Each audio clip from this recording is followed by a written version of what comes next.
Hello everyone, welcome back to my YouTube channel, and our today's topic is aliphatic nucleophilic substitution reactions. Topic पे बढ़ने से पहले हम देखते हैं कि इन वर्ड्स का मीनिंग क्या है. सबसे पहले एलिफैटिक कंपाउंड्स कौन से होते हैं. एलिफैटिक कंपाउंड्स होते हैं चेन फॉर्मिंग कंपाउंड जो रेजोनेंस शो ना करें. अब आता है न्यूक्लियोफिलिक. न्यूक्लियोफिलिक का मीनिंग क्या होता है. न्यूक्लियोफिलिक बेसिकली वो रिएक्शंस होती हैं जो हमारे न्यूक्लियोफाइल की हेल्प से होती हैं. रिएक्शंस जो न्यूक्लियोफाइल की हेल्प से होती हैं. अगर हम देखें कि न्यूक्लियोफाइल का मीनिंग क्या होता है, तो न्यूक्लियोफाइल हमारी होती हैं इलेक्ट्रॉन रिच स्पीशीज, या फिर हम बोल सकते हैं कि न्यूक्लियस लविंग स्पीशीज.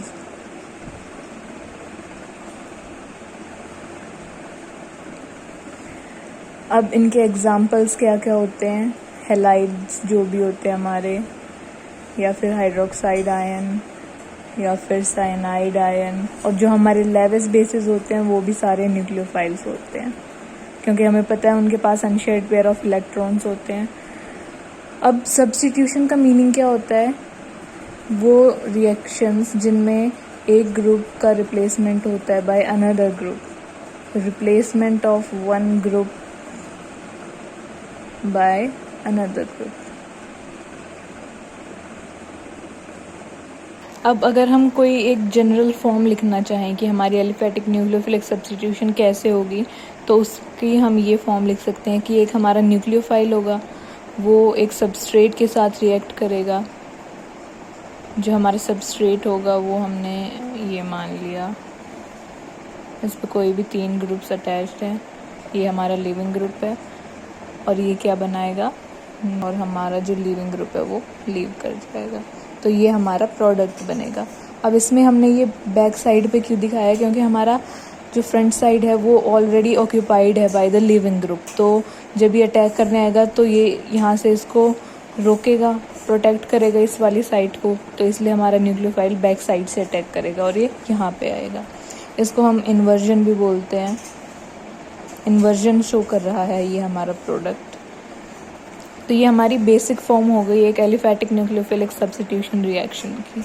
अब जो हमारे न्यूक्लियोफिलिक सब्स्टिट्यूशन रिएक्शंस होती हैं वो डिफरेंट टाइप्स की होती हैं बेसिकली, जिनमें होता है हमारा SN1, SN2 और SNI, और एक होता है NGP, नेबरिंग ग्रुप पार्टिसिपेशन.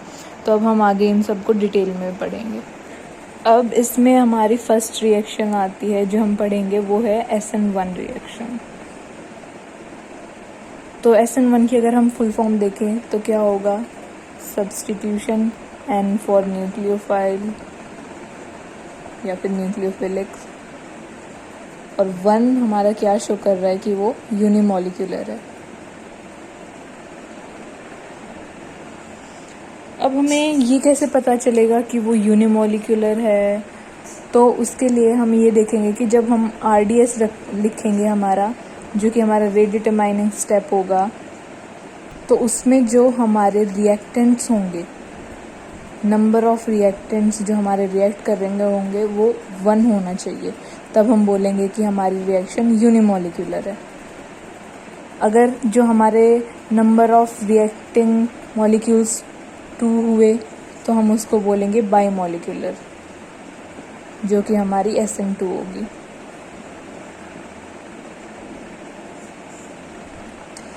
तो अब इसका मीनिंग भी हमें समझ में आ गया. अब हम SN1 के कुछ पॉइंट्स स्टडी करते हैं. जैसे मोस्टली जो हमारी SN1 होती है वो मोस्टली हमारे जो 3 डिग्री एल्काइल हैलाइड्स हैं वो शो करेंगे.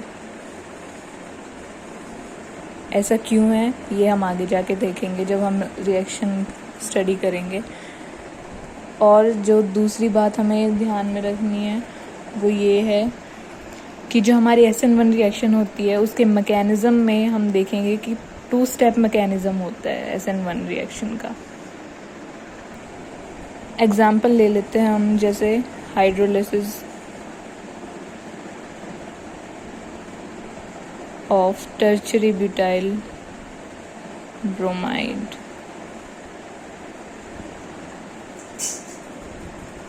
हाइड्रोलिसिस मीनिंग क्या होता है. हाइड्रोलिसिस मीन्स कि कोई भी हम बॉन्ड ब्रेक कर रहे हैं with the help of water, तो वो हो गया हमारा हाइड्रोलिसिस। अब हम टर्शरी ब्यूटाइल ब्रोमाइड ड्रॉ करेंगे। ऐसे भी लिख सकते हैं हम टर्शरी ब्यूटाइल ब्रोमाइड को। इसकी हमने रिएक्शन करवाई वाटर के साथ, और यहाँ पे जो हमारा सॉल्वेंट है वो भी वाटर ही होगा। तो यहाँ पे फॉर्मेशन किसकी होगी, जो हमारा प्रोडक्ट होगा ये होगा हमारा प्रोडक्ट। ठीक है, ये हमारी जनरल रिएक्शन थी। अब हम इसका मैकेनिज्म स्टडी करेंगे। मैकेनिज्म हमने बताया था कि इसमें 2 स्टेप मैकेनिज्म होगा। तो जो हमारा फर्स्ट स्टेप होगा वो होगा heterolysis of the substrate to form carbocation. तो फर्स्ट ऑफ ऑल हेटेरोलिसिस क्या होता है? हेटेरोलिसिस होता है कि अपोजिट चार्जेस में ब्रेक होना। जब हमारा सबस्ट्रेट अपोजिट चार्जेस में ब्रेक होगा तभी तो एक पॉजिटिव हमारे पास कार्बोकेटायन आएगा और हमारे पास नेगेटिव हैलाइड आ जाएगा।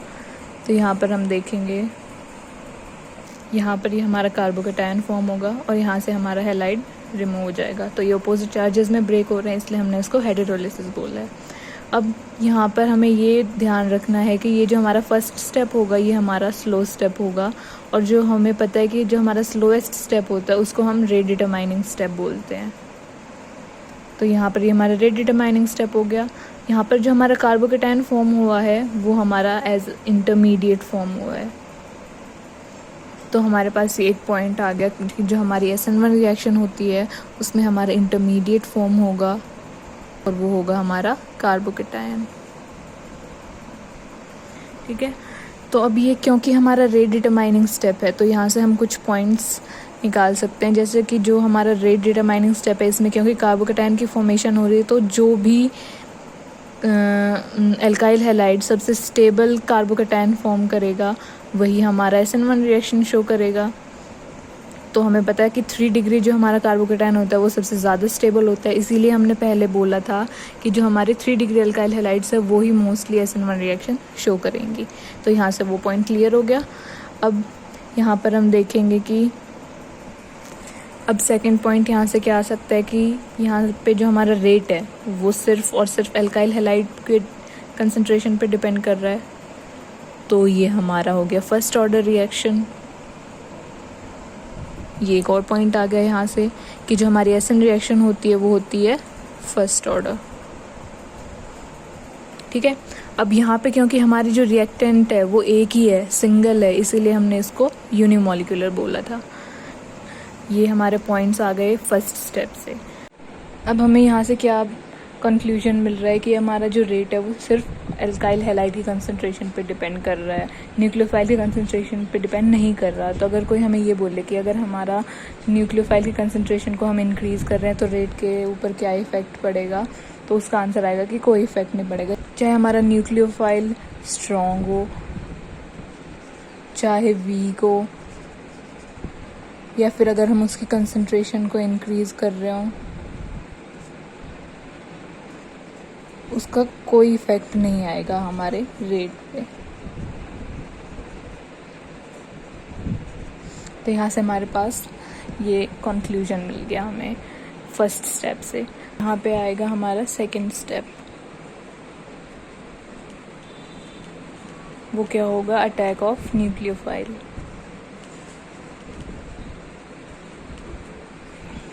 तो ये हमारा कार्बोकेटायन फॉर्म हुआ है, इस पे हम न्यूक्लियोफाइल का अटैक करवाएंगे। वाटर है हमारे पास न्यूक्लियोफाइल, तो ये लोन पेयर जाके यहाँ पे अटैच्ड होंगे। हमें पता है वाटर के पास जो ऑक्सीजन अटैच्ड है उसके पास लोन पेयर होते हैं, तो वो लोन पेयर जाके इस पॉजिटिव पे अटैक करेंगे और हमारा पूरा वाटर मॉलिक्यूल जाके अटैच हो जाएगा कार्बोकेटायन से। अब ये फॉर्म हुआ हमारे पास, फर्दर वाटर रिएक्ट करेगा और ये अपना हाइड्रोजन, ये अपने इलेक्ट्रॉन्स लेके यहाँ पर आ जाएगा और यहाँ पे हमारे पास हाइड्रोक्साइड बन जाएगा। ये आ गया हमारा प्रोडक्ट। ठीक है, तो यहाँ पे हमने वाटर ही क्यों यूज़ किया है? तो यहाँ पर एक पॉइंट आता है हमारे पास, हम ये यहाँ पर हमारा जो फर्स्ट स्टेप था इसमें हमारा एक कार्बोकैटायन फॉर्म हुआ और हैलाइड फॉर्म हुआ, दोनों अपोजिट चार्जेस हैं। तो अब ये भी तो हो सकता था कि ये हैलाइड आके डायरेक्ट यहाँ पे अटैच हो जाता, क्योंकि वो नेगेटिव चार्ज है, वो पॉजिटिव चार्ज है। अब तो ऐसा क्यों नहीं हुआ? यहाँ से हमारा रोल आता है पोलर प्रोटिक सॉल्वेंट का। तो यहाँ पर हमारा एक और पॉइंट आएगा कि जो हमारी SN1 रिएक्शन होती है वो पोलर प्रोटिक सॉल्वेंट्स में होती है।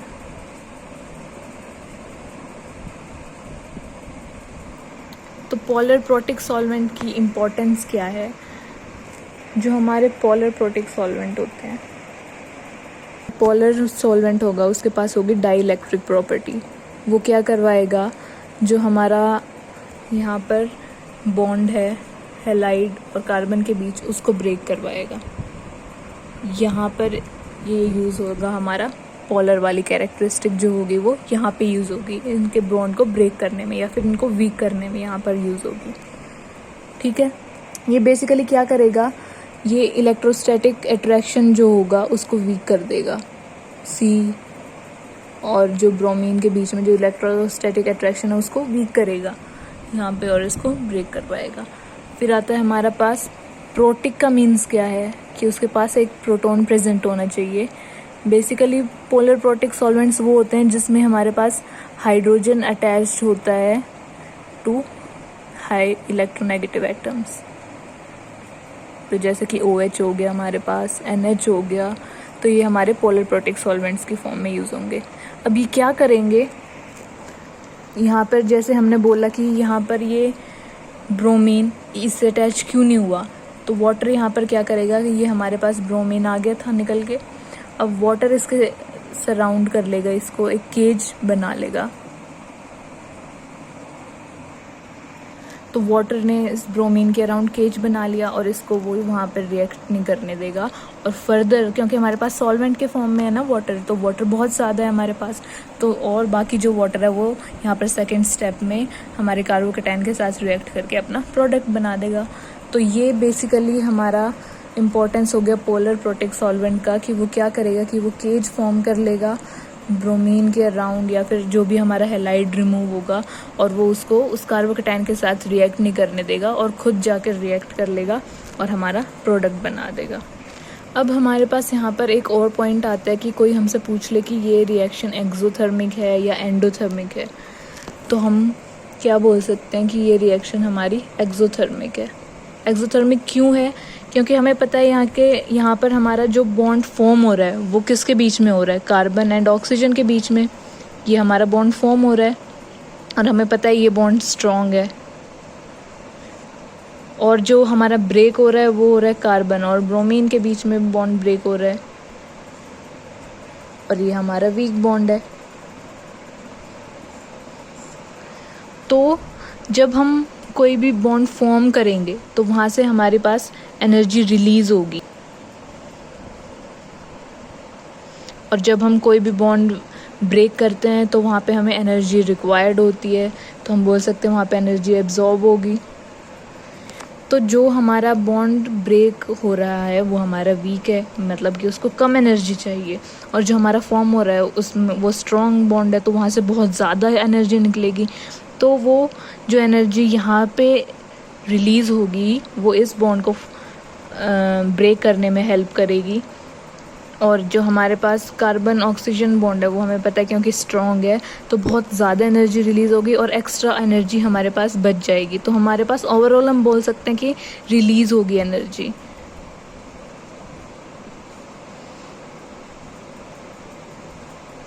अब हमें ये पता है कि जो हमारा एक्सोथर्मिक रिएक्शंस होती हैं वो लो टेम्परेचर पे होती हैं।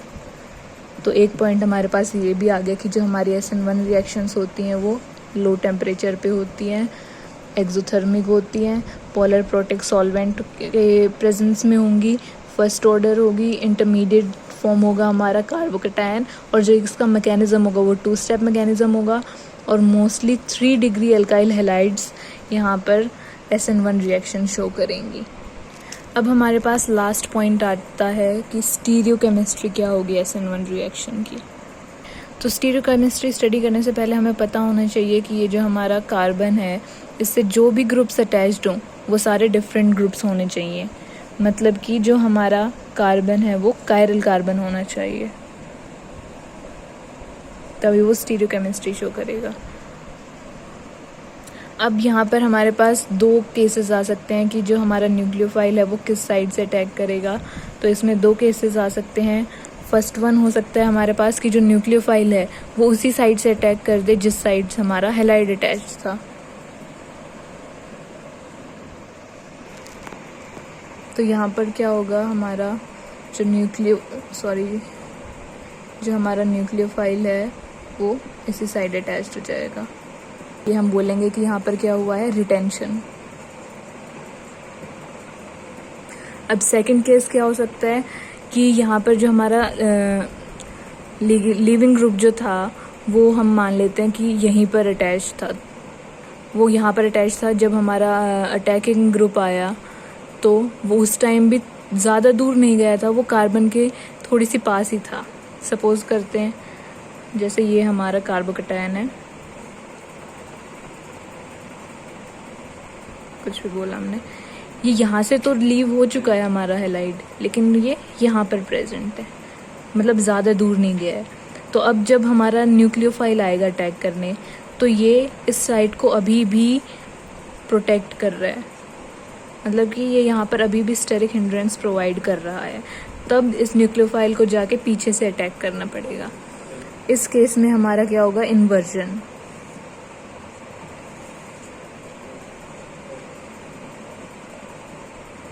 यहाँ पर हो गया हमारा इन्वर्जन।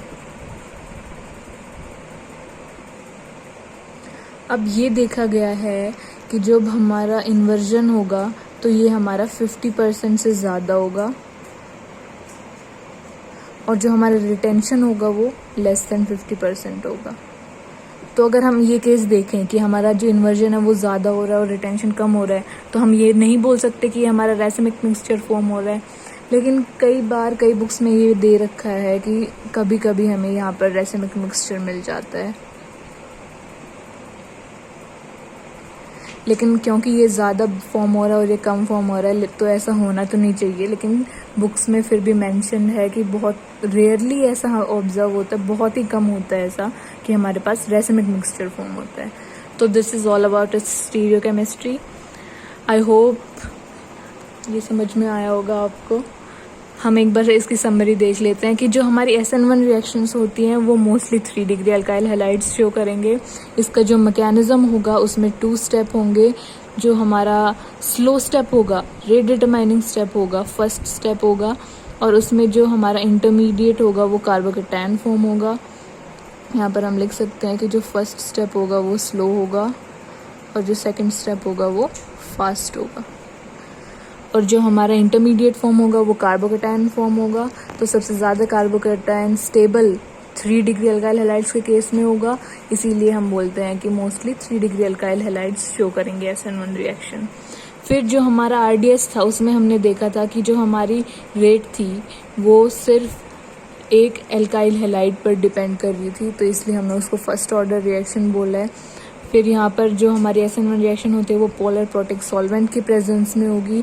क्यों? क्योंकि लीविंग जो ग्रुप है उसके अराउंड वो केज फॉर्म कर लेंगे वाटर मॉलिक्यूल्स, या फिर जो भी हमारा पोलर प्रोटिक सॉल्वेंट होगा वो उसके अराउंड केज फॉर्म कर लेगा और उसको फर्दर कार्बोकैटायन के साथ रिएक्ट नहीं करने देगा।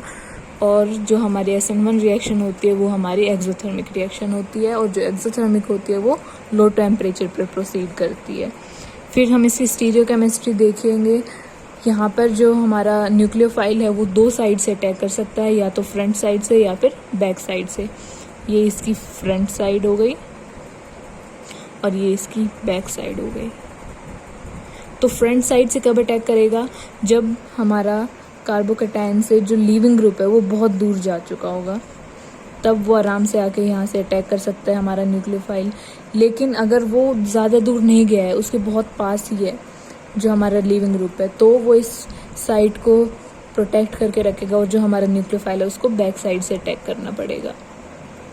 मोस्टली यही ऑब्जर्व होता है कि जो हमारा न्यूक्लियोफाइल होता है वो बैक साइड से ही अटैक करता है और इन्वर्जन शो करता है।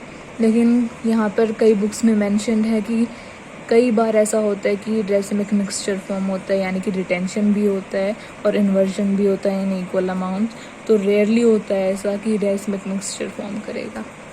So this is all about SN1 reaction.